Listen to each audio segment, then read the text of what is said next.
अब BTST rates पे आते हैं या फिर STBT रेट्स पे? मानस, आप क्या पिक कर रहे हैं मंडे के लिए? तो देखिए मंडे के लिए एसआरएफ पे खरीदारी करने की राय रहेगी। हायर टॉप्स हायर बॉटम्स का ट्रेंड है। फ्रेश ब्रेकआउट चार्ट्स में देखने को मिला है। वॉल्यूम बेहतर देखने को मिल रहे हैं। तो आई थिंक पिछले हाई को स्टॉक टेस्ट कर सकता है। तो एसआरएफ के फ्यूचर में खरीदारी करेंगे। आपके जो स्टॉप लॉस है वो 2909 के रहेंगे। करंट लेवल्स पे खरीदारी कर रहे हैं तो आपके टारगेट करीब 3000 के रहेंगे।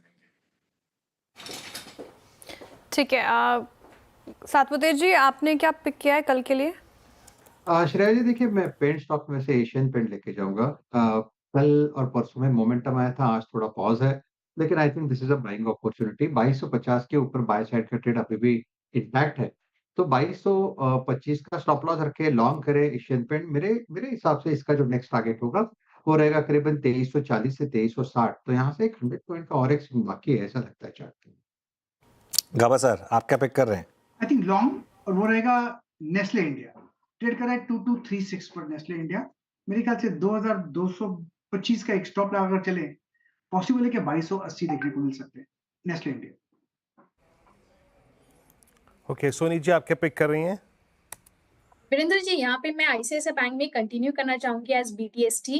मुझे लगता है कि ये अच्छा ट्रेड मंडे के लिए रह सकता है। 1200 के सपोर्ट को होल्ड कर रहा है। क्लोजिंग अच्छा आ रहा है यहाँ पे 1220 की तरफ फ्यूचर्स में। सो सेम स्टॉप लॉस 1200 के लिए और टारगेट रहेगा 1240 का। ठीक है, रचना जी, आपने क्या पिक किया BTST STBT? मेरी तरफ से अपोलो हॉस्पिटल के फ्यूचर्स में शॉर्ट रहेगा। 6300 का एसएल आएगा एंड डाउन साइड पे टारगेट होना चाहिए 6140। हॉस्पिटल कल के लिहाज से ये शॉर्ट करने की राय फिलहाल। अब बात करते हैं मार्केट का पंचनामा की। देखिए 335 पे CNBC आवाज़ के सभी सोशल मीडिया प्लेटफॉर्म्स पर, X, इंस्टाग्राम, ट्विटर और यूट्यूब पर आप हमारे साथ जुड़ सकते हैं, अपने सवाल पूछ सकते हैं, और जो फिलहाल अभी सवाल आए हैं उसको कुछ एड्रेस करने की कोशिश करते हैं। देखिए रेलवे स्टॉक्स में आज अनुसार तेज़ी देखने को मिली। आप भी डिस्कस कर रहे थे, टीटागढ़ रेल हो गया, IRFC हो गया। इसी पे एक सवाल है, टीटागढ़ क्या करना चाहिए, रोहित जी पूछ रहे हैं। देखिए, मेरा ये मानना है कि टीटागढ़ वगैरह पे बहुत ज़्यादा टाइम मत स्पेंड करिए। ये कभी कभी चलते हैं। ये क्या है ना, जैसे कुछ बरसाती मेंढक होते हैं ना, ऐसे ही कुछ स्टॉक्स होते हैं, वो कभी चलते हैं, कभी उसके बाद फुस हो जाते हैं। मेरे ख्याल से इस समय आप ना फोकस करिए ऐसे स्टॉक्स पर जहां आपको सस्टेनेबल गेंस दिखाई देंगे।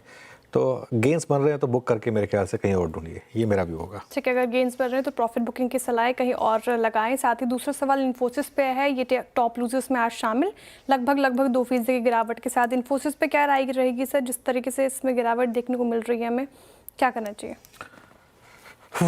टफ है थोड़ा सा, क्योंकि देखिए अगर डॉलर इंडेक्स इसी तरीके से गिरता रहा और अगर US में थोड़ा सा वापस एक इन्फ्लेशन का जिन वापस आया, और अगर फेड ने कहा कि नहीं अभी हम रेट कट नहीं कर सकते, तो IT पे प्रेशर आएगा। वैसे भी IT पिछले साल एक बहुत बड़ा आउट परफॉर्मर रहा है। मेरा ये मानना है कि इस साल उस ट्रेड का रिवर्सल है। IT शायद अंडर परफॉर्म करेगा। बैंक्स ने अब तक चलना शुरू नहीं किया, लेकिन बैंक शायद आउट परफॉर्म करेंगे, ये मेरा व्यू रहेगा। तो मैं ये कहूँगा कि शायद निकलने की कोशिश करें यहाँ से। अगर आप इन्वेस्टर है तो कोई दिक्कत नहीं है। चलिए फिर 335 पर शेयर वापस जुड़ेंगे और बात करेंगे कुछ और क्वेश्चंस की। मार्केट थोड़ा सा लॉसेस के साथ बंद हो रहा है। 3 पॉइंट अपने हाई से गिर, मतलब 3 पॉइंट नीचे है।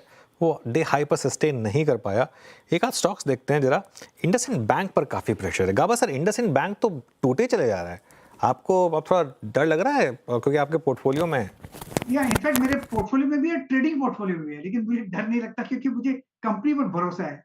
लेकिन यस, वीक है, बिल्कुल वीक है, और मैं मानूंगा कि इसमें और भी वीकनेस देख सकते हैं, क्योंकि जैसे लेवल्स आ रहे हैं, मुझे शक नहीं होगा, आई वुडंट बी सरप्राइज अगर मुझे 800 भी मिल जाए तो। लेकिन है वीक बिल्कुल, और ये स्टॉक मेरे पोर्टफोलियो में लॉन्ग पोजीशंस में, लेकिन है वीक।